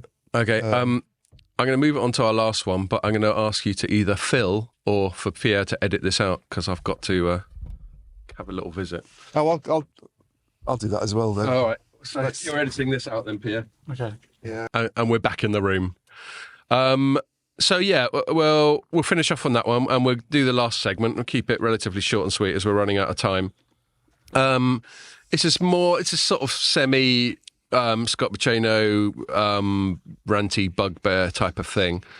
So we know something we've spoken about loads of times on the pod, that America's been trying to restrict China's access to technologies for years now.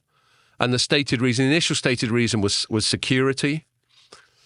That's Pierre doing a Trump gesture. Was that what that was? Yeah. No, without saying anything. Just like... I know. I knew immediately what that was. Gesture. It was. I thought at first he was just warning me off the subject, and then I realised he was just doing a Trump mime. Yeah, China. By the way, China. And don't forget China. Yeah. And, and a lot of it's been discussed in the context of Huawei, which is obviously very relevant to us, because we've just been banging on about Nokia and Ericsson, but Huawei still remains a very big player, despite the fact that it's not allowed to sell in most countries that are allied to the US anymore. Yeah. So initially it was security, and we've chatted about this before, and to a certain extent I get that if you view them, and this is a big if you view them as a geopolitical antagonist, then why would you let companies that the CCP, the Chinese Communist Party, can in theory directly control, why would you let them be involved in your critical infrastructure? So I get that argument. Yeah. I still maintain there hasn't been a smoking gun. I don't know to what extent the CCP could dick about with a network that had Huawei in it or not. But as I said, when I was... they might just ask Huawei to do it. Yeah, but do what? I mean, so we don't know what security... They could switch it off. Potentially, yeah. I mean, or what they could at the very least do, which John Strand explained to me, is just stop providing software updates.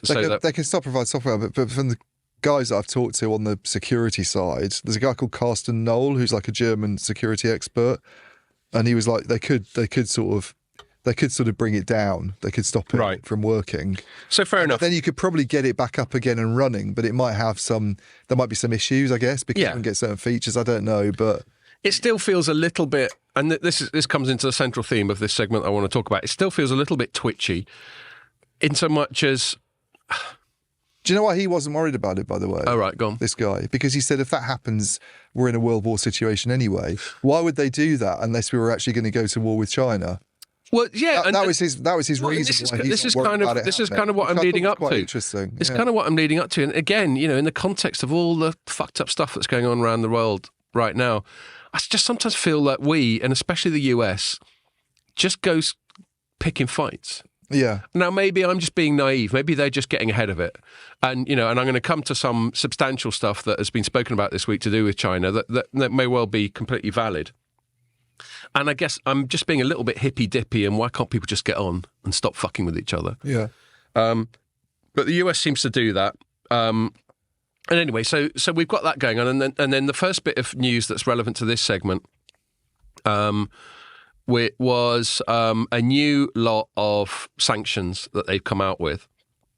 I haven't got that one up. I'm just going to get that one. They love a fresh batch from the oven. They love sanctions. They love a new sanctions. And this one, my headline for this one was Nvidia hit by latest round of US chip sanction whack-a-mole. Slightly hard to pronounce headline. But my point about the whack-a-mole is, they come out with sanctions and then China finds a way around it. Or in the case of Nvidia obeyed the letter of the sanctions, but then came out with one of their chips. So Nvidia is doing incredibly well, especially with chips for artificial intelligence, for AI processing, because it's very computational intensive. And what Nvidia's speciality is parallel processing as opposed to sequential, and that's what graphics GPUs are. And historically, it was a graphics company. But these still are. Yeah, they still are. But these GPUs are also really handy for very computationally intensive things, such as AI. And so and we've said loads of times, if only we bought their shares at the start of the year, we wouldn't be here now. We'd just be going, on a beach. I mean, it hasn't even doubled, but yeah, it would be in a good position. Yeah, we'll be doing all right. And since... like 70. Since Google Finance was trying to make me go for Nvidia. They're more than double, I'm pretty sure. They were worth more than $1 trillion at one point. They might not be now, but they started off the year worth about 300 billion, I thought, something like that. So year to date, up 190%. Oh, wow. Yeah. That's annoying. No, you think you're annoyed. How about the 5-year one, up 734? Well, yeah, but okay. I mean, you'd have to be very visionary. If you invest in Nvidia in 2014, which was $4, oh my God, now it would be worth 100 times that. Wow. I know, but not all companies have gone up that much. It still is an exceptional stock. Yeah, it is. Yeah. Anyway, and they came out with it. They came up with a thing where they went, all right, these are the rules. So we've spoken about it on the pod before. This small yard, high fence strategic concept that America's got, which is just to vigorously defend a few strategic technologies, including AI, quantum computing, some biotech, and a lot of chip stuff. And they basically don't want China getting hold of it. And as I was sort of meandering around earlier, initially it was security, then it was I think just general military stuff, like that we don't want their military getting too handy. Now, and as I'll lead up to, it's increasingly being stated openly, they just basically the US wants to maintain its supremacy. Yeah. It just wants to keep everyone else down, except its other allies. But even then, we're to some extent sort of vassals. Mm. And I just question the moral. I understand the practical reason for it. If I'm the top dog, as long as we all buy from Intel, then they're happy. Yeah. I mean, if I'm the top dog, obviously I want to stay top dog, but I just don't think it's it's not a morally defendable position. It's a pragmatically defendable position, not a morally one. Anyway. They're probably trying to defend it morally by saying, yeah, but we all share the same values and they're a bunch of nasty dictators. That's often when you and I have chatted about it. You're slightly more receptive to that. Go along with it. Yeah, you're slightly more receptive to that. I think I'm just a bit more purist in terms of principle. Yeah. But while at the same time saying I would rather live in the US than in China in terms of civil liberties and all that sort of thing. Yeah. Not necessarily the food. I'd probably rather live in China for the food. No? Texas barbecue sort of stuff, Oh, come on. That's right. Yeah, I agree with Ian. Really? I don't know. I'm going with Chinese food. Chinese food is one of my most favourite. here. You like UK Chinese? Here. Right. But I don't know It if is Chinese food vastly over there. different over there. Not Yeah. some fucking chicken Totally. foot soup. It's like Indian food in India and Indian food here. Very different. Then Fair enough. Eat it there and you get ill. Well, I like whatever version of Chinese food I get to eat. I really like it. Is my point. But yes, fair point. No, I mean, I think it's sort of Cantonese. I think like Hong Kong because of the ties between UK and Hong Kong. I think the Chinese food we get here is especially Cantonese sort of styly, like roast duck and char siu and all that. Opposed to dog. Oh, I'm salivating at the thought. Gerrard Street. And, Have you ever been to Gerrard Street, Chinatown in London? Yeah. The restaurants there. That's the food I love. Pangolin. You don't like pangolin, do you? Shit. Yeah, you're getting back to the pandemic stuff now. Armadillo. Seared armadillo. Isn't a pangolin a bit like an armadillo? That's why I said It looks like an armadillo, yeah. like a baby. Okay. All right. Anyway. Doesn't look like something you want to eat. No. Deep fried armadillo. Deep fried. Armadillo nuggets. No, we digress. Armadillo nuggets, for God's sake. That's a good name for a band. Deep fried armadillo and chips. We're talking about chips. So. Armadillo nuggets. Or a football team or a basketball team. Yeah. And so NVIDIA, just bringing it back, we have got to that stage of the podcast where we're even more silly than at the start. The albatross goujons. No, he's off now. Anyway. He hasn't even had a drink. No. So NVIDIA, one of the things they came up with is so they're saying to China that you can have some chips but only shit ones. Yeah. You can't have the cutting edge ones. And so NVIDIA just got some of their chips and brought them below the threshold of whatever arbitrary thing that the American government had come out with of what China's allowed. And then this week they've just come out and gone, nah, can't have them either. Right. So that's why NVIDIA's was hit. It's similar with the stuff that's happened on the chip making equipment as well, because I think at first they'd stopped. I mean, this isn't actually a US sanction. It's something called the Wassenaar Agreement. That's like it's like a club of democratic countries, but they stop you from shipping stuff to China that's can be used for military. Yeah. High-tech military purposes, basically, which rules out EUV. Under the Wassenaar Agreement, you can't ship EUV. Which is the ASML. Which is it's like advanced chip making stuff, basically. Extreme ultraviolet. Extreme ultraviolet, and it's used to make the most cutting edge and smallest chip. 3 nanometer process, that sort of thing. And I think they've adapted those rules now to sort of prevent them from selling an older tech called DUV as well to China, which is deep ultraviolet.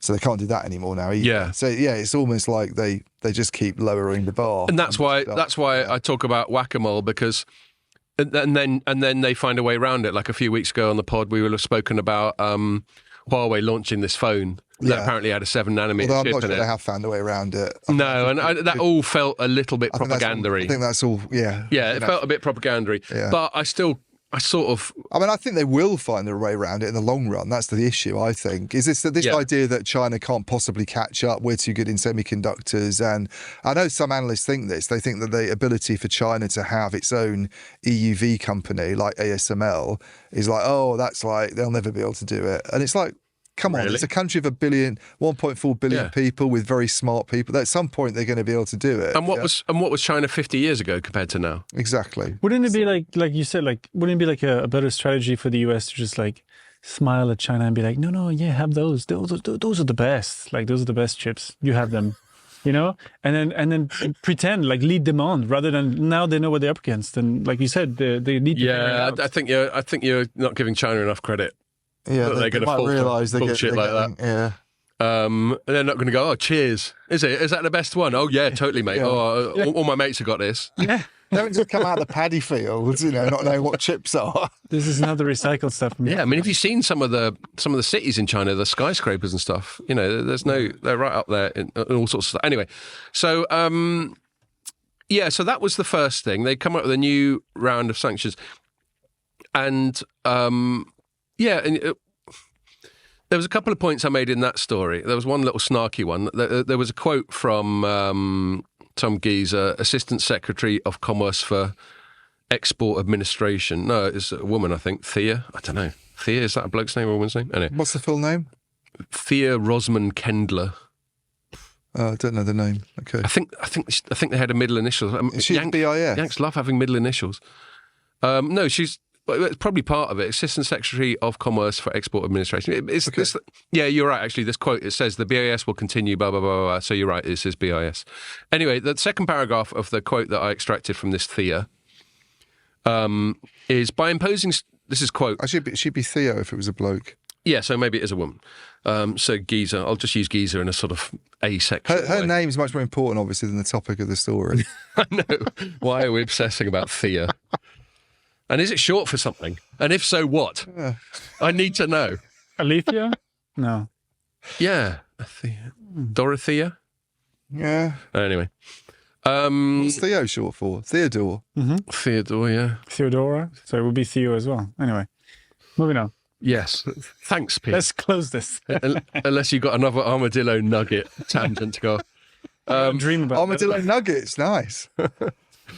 Pangolin surprise or whatever. Anyway, so quote, by imposing stringent license requirements, we ensure those seeking to obtain powerful advanced chips and chip manufacturing equipment will not use these technologies to undermine US national security. Okay. We will continue to hone these controls as technology evolves so that our technology is not used to threaten global peace and security. And my snarky first sentence after that was, well, not by other countries anyway. Because their point is, as long as we've got this technology, everything's cool because we're nice. Yeah. But we can't let horrid people have it, which I just think is a very simplistic binary approach. And often the American rhetoric around this stuff, as I'll come to in my second story, they have to apply this moralistic veneer to it. It can't just be, we're doing it because it's in our fucking interests. Yeah. They have to say we're doing it for the good of mankind or some shit like that. And that just kind of winds me up. And so my final paragraph, and so I said after that, well, not by other countries anyway. And then I said the US continues to denounce China's, quote, military-civil fusion strategy, which is a quote from earlier on in the piece, while at the same time referring to, quote, our technology.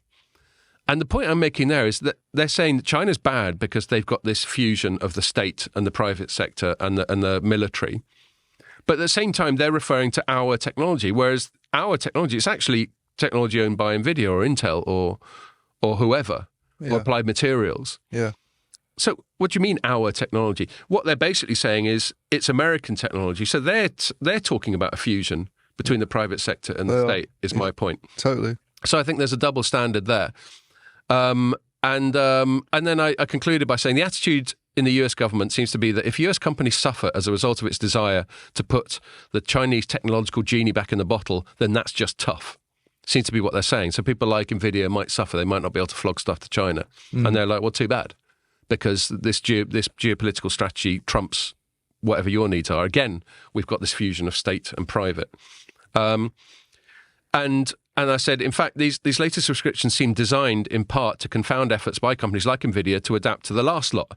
So this game of whack-a-mole applies in multiple directions, and it remains far from clear that the collateral damage is worth it. So that's my other point. Other than the double standard and the moral pretext for doing these things, is it actually worth it? Yeah. Is the collateral damage greater than whatever benefit? They've obviously decided it is. So, so there was that. And then just the second story, before I move on, I don't know if you've got any comments on that. I know I'm on a bit of a monologue. I don't know where it's all going to play out ultimately. I mean, it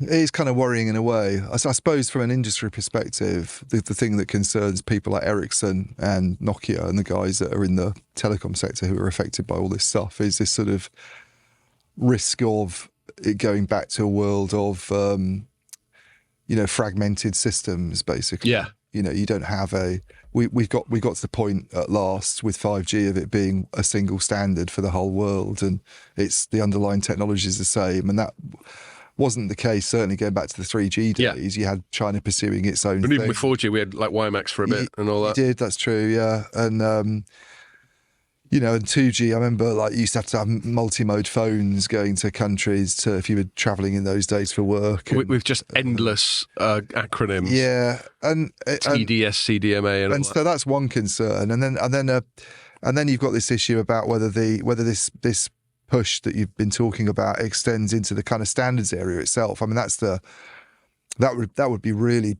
big, I think, if that happened. If we actually ended up with the 3GPP breaking apart. Yeah, what if they say not being the 3GPP anymore, basically taking their rationale at face value, which is we can't let China get too good at technology because then they might have better guns than us. Yeah. Well, what if they decide that letting China have access to the latest comms technology is a strategic risk as well? Well, it's almost a bit of a fudge anyway, isn't it? It's all a bit hypocritical. I mean, we're quite happy to have, at the moment, we're happy to have our experts from Finland and Sweden and America go off every few years and sit in rooms and come up with some standard next to experts from China, from Huawei and ZTE, and they all agree on it, and that's going to be the new global standard.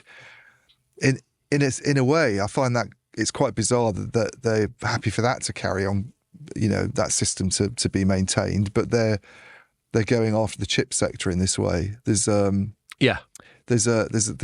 inconsistency. There's a massive inconsistency, and then you get all this concern that comes up sometimes in press stories about, does Huawei control the underlying 5G technologies? Is it the big patents player? Is it the one that monopolised the standard? Certainly, they like to bang on about patents, don't they? They do. They used to in the past anyway. They want to make out that they're the guys who've contributed all the intellectual property to it, and that puts them in a better position then for their negotiations where they try and get money from people and then the US gets worried that they are driving the standard forwards and it's not coming from US companies anymore. But it's a huge inconsistency.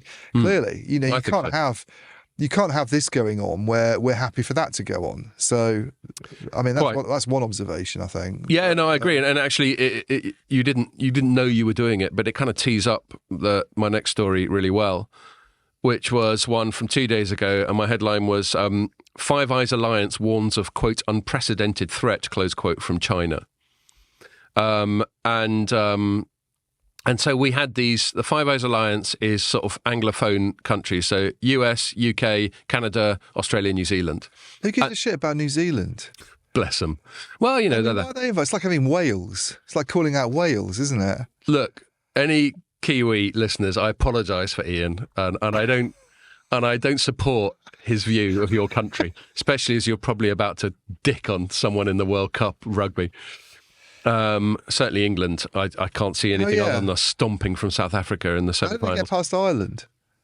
Well, New Zealand beat Ireland. They played fucking well. Is how they Argentina tonight.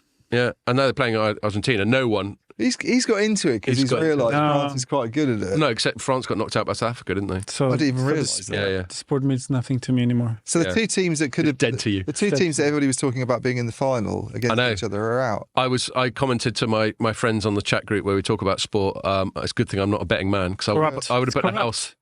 I would have put the house on France and Ireland in the final. I would have liked a France-Ireland final, to be honest with you. I'm a bit disappointed at that. Goddamn Southern Hemisphere. Yeah, I know. Beating everyone the whole time. Southern Hemisphere. Anyway, so New Zealand's there, whether you like it or not, Ian. All right. Okay. Sorry. They're part of the Five Eyes Alliance. They're one of the Five Eyes. Yeah. The fifth eye, if you want. We need that New Zealand eye with their 6 people that live there climbing up mountains and doing bungee jumps. Yeah, and it's funny because they do pronounce eyes in a strange way. Yeah. I'm trying to do like a Sean Fitzpatrick accent. Anyway, remember, they don't say e's. They pronounce e's like eyes. Yeah, they do. Yeah, it's a bit like the Boston accent in a way, right? That weird thing going on the car. It's like that. That as well. Yeah, the Peter Griffin, and they all got. And so these are basically the Five Eye Alliance is a Anglophone intelligence sort of collective, obviously dominated by America as you'd expect. Yeah. But New Zealand's contributing massively, I suspect. Well, to be fair to New Zealand, we're probably the other 4 are all probably similarly fringe compared to America. And what are you saying? UK, Oh, bless us. Global empires, all that. Bless us. And they all got together on stage for apparently the first time ever. the heads of FBI, MI5, and whatever the other ones are. They all got together on stage at Stanford University to chat about stuff, and they were interviewed by a woman who's a director of this Hoover institution, who used to be a national security advisor around the time of 9/11, called Condoleezza Rice. Condi. Oh, that's a good Condi to panel, her mates. then. That's what I call her when we're hanging out. Heavy-hitting panel. Yeah, no, it really is. And they all got together, and the pretext was that these Five Eyes are going, look, the threat from China as a source of industrial espionage and IP theft and all that sort of thing is worse than ever. Yeah. Which may or may not be true. I mean, it's, you know, I'm a natural skeptic, and when a spy tells me something, I do take it with a fucking pinch of salt because they're going to have an agenda. But let's take it face value for now. So they all got together, and here's the opening quote from FBI Director Christopher Wray. Quote, "We're dealing with," and this was framed by Condoleezza Rice. She initially framed it as she was National Security Advisor during 9/11, and she was talking about how mad that was. And they kind of framed it as what they were talking about today is of a similar order of magnitude to 9/11, which I thought was a bit disingenuous. But anyway. And so he goes, "We're dealing with another unprecedented threat.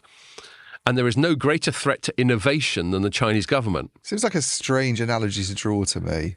Yeah, It I really think so. does. I thought so. I mean, I don't want to talk about it really, but what went on in Israel the other week is like 9/11 to me.